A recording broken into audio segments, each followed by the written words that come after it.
We want to make sure every child and every family gets the attention that they need. And because we're in it for the long haul, because we know we're going to be back over and over and over again, there isn't quite as much pressure to see every single child either. We are going to Guatemala for the first time, and we're really excited. The geographical area that we are going to be visiting is broader, it's larger. We're going to see more volume of people.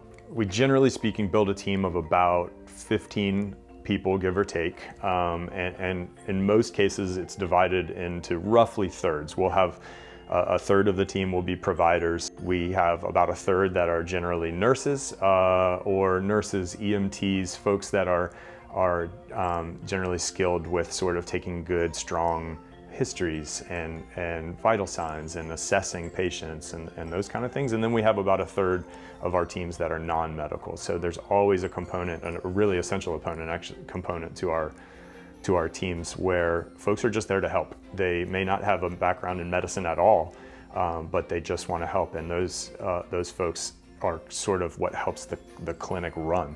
They help guide patients through, they help us collect information. In El Salvador, the way that looks is we drive into these communities each day, set up a clinic. Generally speaking, we choose a location that's really central to the community itself, so a church or a school building, and we set up clinic and we'll see patients just through the day. We bring all of our supplies in, we use folding chairs and folding tables and bins of medicines and stethoscopes and all that, and we just set up a mobile clinic for the day. What makes Extra Mile different is our continual care, going back to the same communities. And when we say the same communities, we're seeing the same families. We've even had the opportunity to use the same interpreters. So a day for an interpreter with Extra Mile, it's good. It's good because you start your day with everything you need. You know, you're not sleepy, you are full of excitement, and Extra Mile Pediatrics staff is always with the best attitude.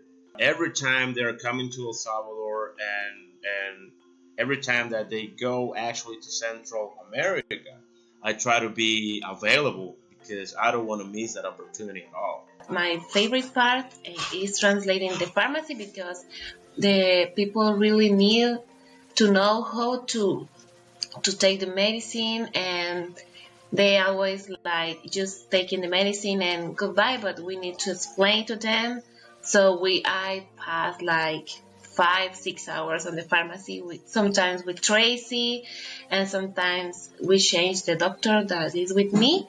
I actually learn how you take the medicine, and was a new knowledge to me, so it was an amazing thing working in the pharmacy. And sometimes we go to the hospital and help the breastfeeding mothers, so I can help them to translate and to meet new people. Helping those who really need to be helped and be part of it, it's just amazing. Trying to have the message straight and the communication as fluid as it needs, it's a challenge, but at the same time, it makes you feel very good.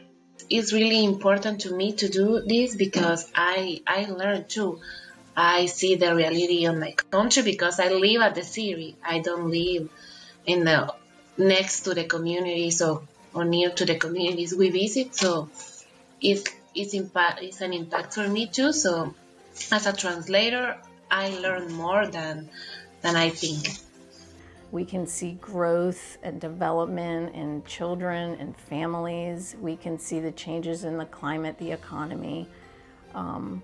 And so it really is special that we're building relationships. We're seeing growth, which is really what pediatrics is about. It is about providing overwhelmingly positive care to families. With 4 or 5 providers, we're seeing about 75 or 100 patients a day, but the way that breaks down is none of us are seeing more than 15, 20, maybe 25 in a day, because, and we really, honestly, our goal is not to see huge numbers. We're not there to say, look how many kids we saw. We're really there to spend as much time as we need with each family we see. And so I truly, I would rather go back an extra day than try to squeeze in that extra child. We need, all of our providers need the time that if they get into a situation with a family and they kind of uncover something that really needs some work, they have time. We tell them when we get there, just you take the time you need, we'll run the clinic.